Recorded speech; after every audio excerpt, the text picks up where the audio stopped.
Reading through the Bible in 1 year, January 24th, Genesis 25, Matthew 24, Esther chapter 1, and Acts chapter 24. Now Abraham took another wife, whose name was Keturah. She bore to him Zimran and Jokshan and Medan and Midian and Ishbak and Shua. Jokshan became the father of Sheba and Dedan, and the sons of Dedan were Ashurim and Letushim and Leumim. There we go. The sons of Midian were Ephah and Epher, and Henoch and Abida and Eldah. These were all these were the sons of Keturah. Now Abraham gave all that he had to Isaac. But to the sons of his concubines, Abraham gave gifts while he was still living, and sent them away from his son Isaac eastward, to the land of the east. All these years of Abraham's life that he lived, these are all the years of the... Starting over. These are all the years of Abraham's life that he lived, 175 years. Abraham breathed his last and died in a ripe old age, an old man and satisfied with life, and he was gathered to his people. Then his sons Isaac and Ishmael buried him in the cave of Machpelah, in the field of Ephron, the son of Zohar the Hittite, facing Mamre, the field which Abraham purchased from the sons of Heth. There Abraham was buried with Sarah his wife. And it came about after the death of Abraham that God blessed his son Isaac. And Isaac lived by Beer Lahai Roi. Now, these are the records of the generations of Ishmael, Abraham's son, whom Hagar the Egyptian, Sarah's maid, bore to Abraham. And these are the names of the sons of Ishmael, by their names, in order of their birth. Nebaioth, the firstborn of Ishmael, and Kedar, and Abdeel, and Mibsam, and Mishma, and Duma, and Massa, Hadad, and Tema, Jetur, Naphish, and Kedema. These are the sons of Ishmael and their names, by their villages and by their camps, 12 princes according to their tribes. These are the years of the life of Ishmael, 137 years, and he breathed his last and died and was gathered to his people. They settled from Havilah to Shur, which is east of Egypt, as one goes toward Assyria. He settled in defiance of all of his relatives. Now, these are the records of the generations of Isaac, Abraham's son. Abraham became the father of Isaac. Isaac was 40 years old when he took Rebekah, the daughter of Bethuel, the Aramean of Paddan Aram, the sister of Laban the Aramean, to be his wife. Isaac prayed to the Lord on behalf of his wife because she was barren, and the Lord answered him, and Rebekah, his wife, conceived. But the children struggled together within her, and she said, "If it is so, then why then am I this way?" So she went to inquire of the Lord. The Lord said to her, 2 nations are in your womb, and 2 peoples will be separated from your body. One people shall be stronger than the older, and the older shall serve the younger. Now, when her days to be delivered were fulfilled, behold, there were twins in her womb. It's like God knew what he was talking about. Now the first came forth red, all over like a hairy garment, and they named him Esau. Afterward, his brother came forth with his hand holding on to Esau's heel. So his name was Jacob, which means trickster, or grabber of heel, or heel grabber. Sorry. And Isaac was 60 years old when she gave birth to them. And the boys grew up. Esau became a skillful hunter, a man of the field, but Jacob was a peaceful man living in tents. Now Isaac loved Esau because he had taste for game, but Rebekah loved Jacob. When Jacob had cooked stew, Esau came in from the field, and he was famished. And Esau said to Jacob, "Please let me have a swallow of that red stuff there, for I am famished." Therefore his name was called Edom, which means red. But Jacob said, "First, sell me your birthright." Esau said, "Behold, I'm about to die. So of what use then is the birthright to me?" And Jacob said, "First swear to me." So he swore to him and sold his birthright to Jacob. Then Jacob gave Esau bread and lentil stew, and he ate and drank and rose and went on his way. Thus Esau despised his birthright. Now Matthew chapter 24. Jesus came out from the temple and was going away when his disciples came up to point out the temple buildings to him. And he said to them, "Do you not see all these buildings? Truly I say to you, not one stone here will be left upon another, which will not be torn down."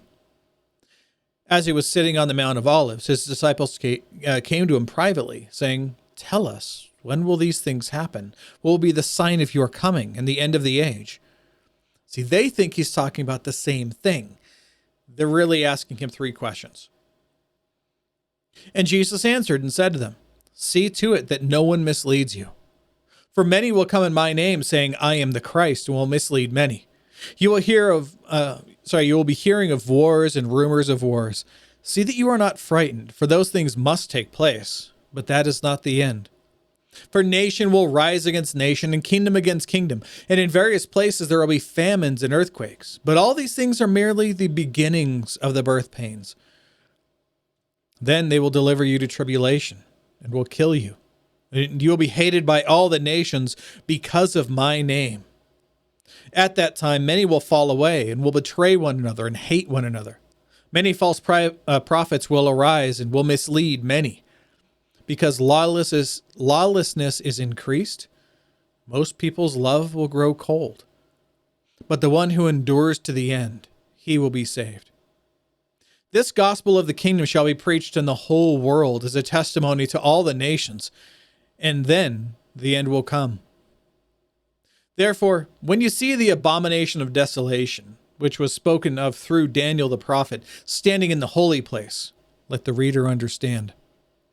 Then those who are in Judea must flee to the mountains. Whoever is on the housetop must not go down to get the things out that are in his house, and whoever is in the field must not turn back to get his cloak.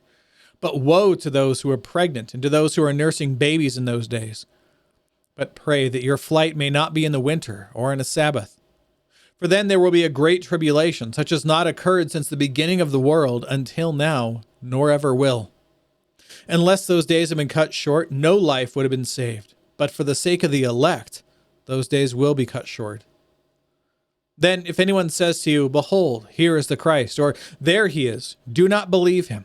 For false Christs and false prophets will arise and show great signs and wonders, so as to mislead, if possible, even the elect," implying that it's not possible.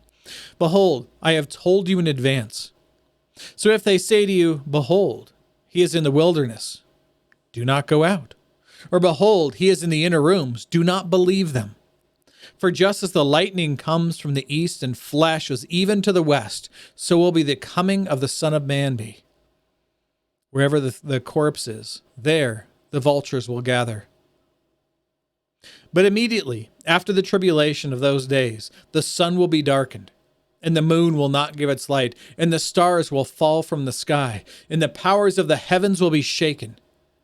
And then the sign of the Son of Man will appear in the sky, and then all the tribes of the earth will mourn, and they will see the Son of Man coming on the clouds of the sky with power and great glory. And he will send forth his angels with great trumpet, and they will gather together his elect from the four winds, from one end of the sky to the other. Now, learn the parable from the fig tree. When its branch has already become tender and puts forth its leaves, you know that summer is near. So you too, when you see all these things, recognize that he is near, right at the door. Truly I say to you, this generation will not pass away until all these things take place." Again, I'm going to read the note on this generation, because there's a lot of things that people get hung up on, so I'm going to read that. Let's read the ESV Study Bible note, because that one's good. Several interpretations have been offered for this difficult passage. The first, some think this generation, refers to the disciples who were alive when Jesus was speaking, and all these things refers to the beginning, but not the completion of the sufferings described in verses 4 through 25. Others see all these things as a prediction with multiple fulfillments, so that Jesus' disciples will be both this generation that sees the destruction of the temple in 70 AD, and also those at the end of the age who see the events surrounding the abomination of desolation in verse 15. Or option number 3, since the generation of in the Old Testament can mean people who have a certain quality or a certain thing about them, right? Such as in Psalm 14:5 and 24:6. Others understand this generation to refer to either A, this generation of believers, so like the generation of the church, the age of the church, that kind of thing, or throughout the entire present age, or B, this evil generation that will remain until Christ returns to establish his kingdom, as seen in Matthew 12:45 and Luke 11:29. Or 4, others, particularly some dispensational interpreters, understand generation to mean race. This is another sense of the Greek term genea, which is being used here, and think that it refers to the Jewish people who will not pass away until Christ returns. Or possibly 5, or option number 5, others understand this generation to mean the generation that sees all these things. Matthew 24:33, namely that the generation alive when the final period of great tribulation begins. According to this view, the illustration of the fig tree, verse 32, shows that when the final events begin, Christ will come soon.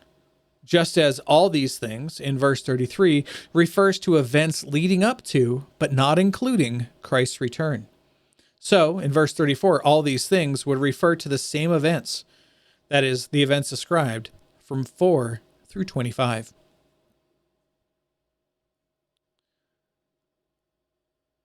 Picking up again in verse 35, heaven and earth will pass away, but my words will not pass away.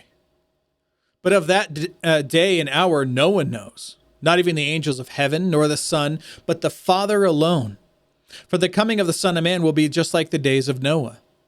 For as in those days before the flood, they were eating and drinking, marrying and giving in marriage, until the day that Noah entered the ark. And they did not understand until the flood came and took them all away. So will the coming of the Son of Man be. And there will be 2 men in the field. One will be taken and the other left. And 2 women will be grinding at the mill, and one will be taken and the other left. Therefore, be on alert, for you do not know the hour or the day in which your Lord is coming. But be sure of this, that if the head of the house had known at what time of the night the thief was coming, he would have been on the alert and would not have allowed his house to be broken into. For this reason, you must all... let me restate that. For this reason, you also must be ready. For the Son of Man is coming at an hour that you do not think he will. Who then is the faithful, insensible slave whom his master put in charge of his household to give them their food at the proper time? Blessed is the slave, or is that slave whom his master finds so doing when he comes. Truly, I say to you, he will put him in charge of all his possessions.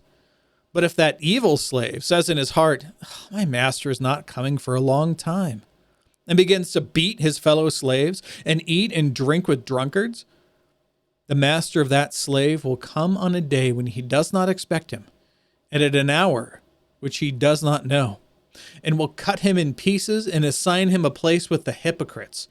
In that place there will be weeping and gnashing of teeth. Now, Esther chapter 1, and as we're in a new book, let's read the introduction.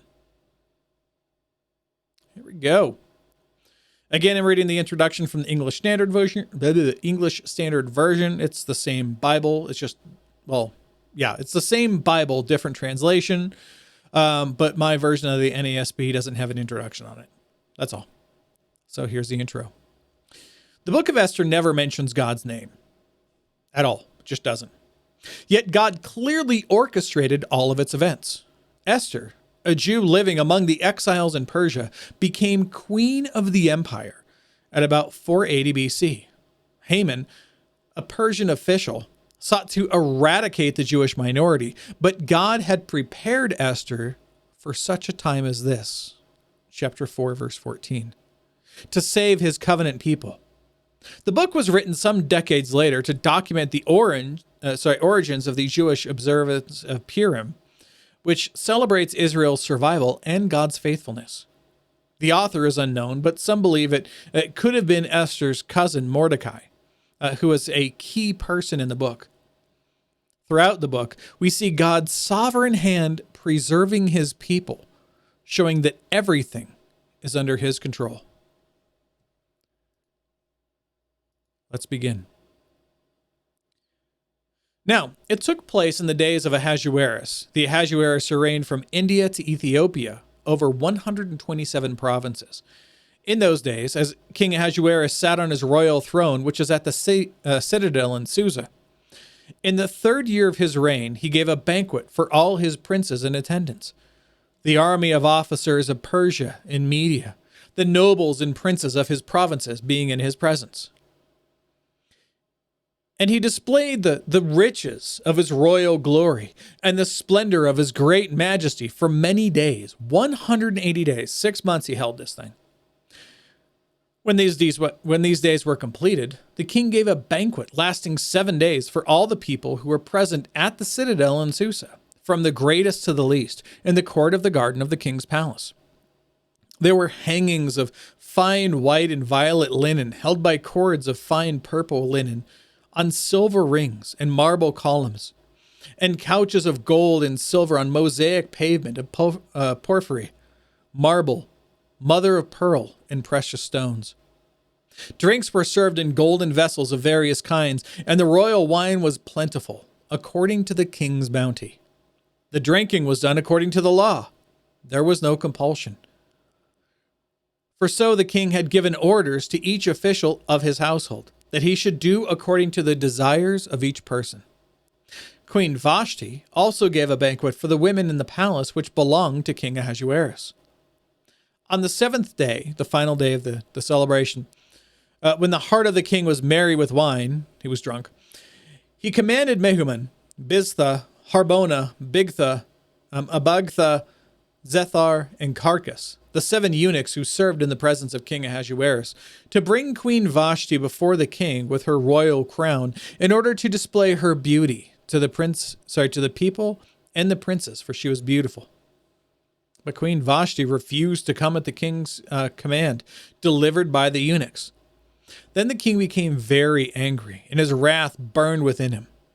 Then the king said to the wise men who understood the times, for it was the custom of the king to speak before all who knew the law and justice, and who were close to him, Karshena, Shethar, Admatha, Tarshish, Meres, Marsena, and Memucan, the 7 princes of Persia and Media, who had access to the king's presence and sat in the first place in the kingdom. According to the law, what is to be done with Queen Vashti, because she did not obey the command of King Ahasuerus, delivered by the eunuchs? In the presence of the king and the princes, Memucan said, Queen Vashti has wronged not only the king, but also all the princes and all the people who were in the provinces of King Ahasuerus. For the queen's conduct will become known to all the women, causing them to look with contempt on their husbands, by saying, King Ahasuerus commanded Queen Vashti to be brought into his presence, but she did not come. So therefore they wouldn't have to. This day, the ladies of Persia and Media, who have heard the queen's conduct, will speak in the same way to all the king's princes, and there will be plenty of contempt and anger. If it pleases the king, let a royal edict be issued by him, and let it be written in the laws of Persia and Media, so that it cannot be repealed, that Vashti may no longer come into the presence of King Ahasuerus. And let the king give her royal position to another who is more worthy than she. When the king's edict, which he will make, is heard throughout all his nation, or all his kingdom, great as it is, then all the women will give honor to their husbands, great and small. This word pleased the king, and the princes and the king did as Memucan proposed. So he sent letters to all the king's provinces, to each province according to its script, and to every people according to their language, that every man should be the master of it in his own house, and the one who speaks in the language of his own people. Now Acts chapter 24.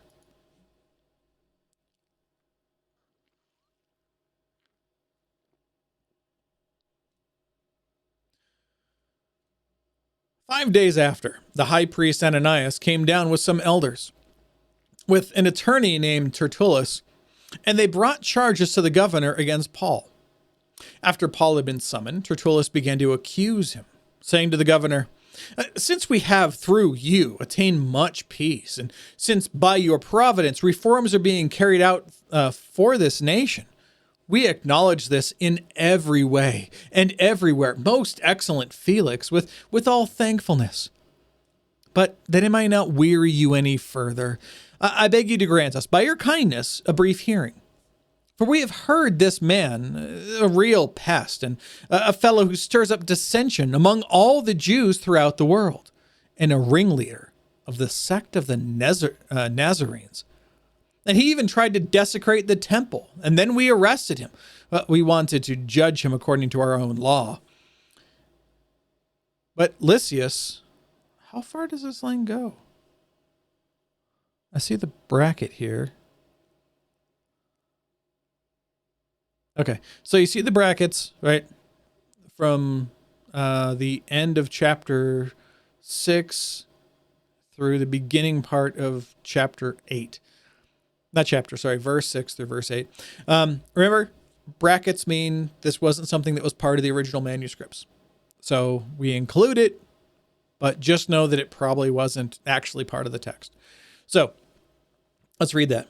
We wanted to judge him according to our own law, but Lysias, the commander, came along with much violence, took him out of our hands, ordering his accusers to come before you.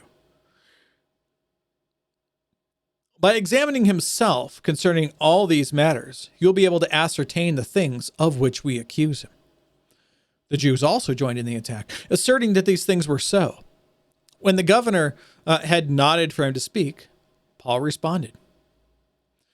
Knowing that for many years you have been a judge to this nation, I cheerfully make my defense, since you can take note of the fact that no more than 12 days ago, I went up to Jerusalem to worship. Neither in the temple, nor in the synagogues, nor in the city itself did they find me carrying on a discussion with anyone or causing a riot. He's saying you can check this out yourself. Nor can they prove to you the charges of which they now accuse me. But this I admit to you, that according to the way, which they call a sect, I do serve the God of our fathers, believing everything that is in accordance with the law and that is written in the prophets, having a hope in God, which these men cherish themselves, that there certainly shall be a resurrection of both the righteous and the wicked.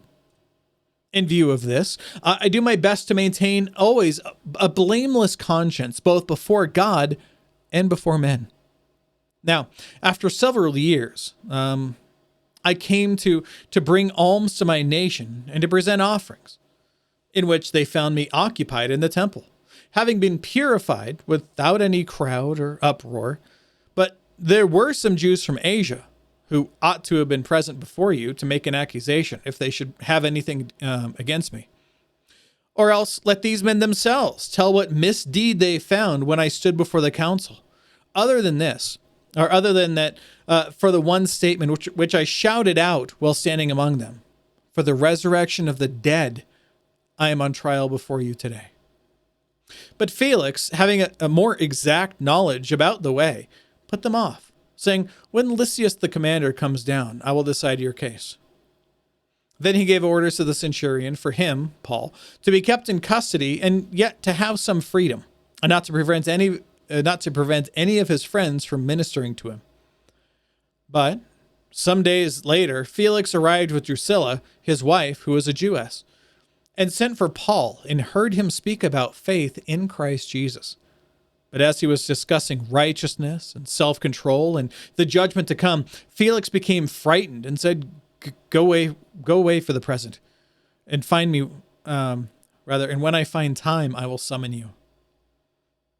At the same time, too, he was hoping that money would be given him by Paul, and therefore he used to send for him quite often and converse with him.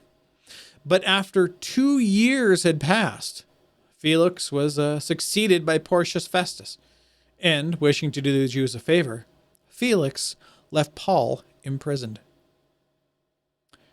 And that's it for today. So we'll be back tomorrow. Behold the word of the Lord.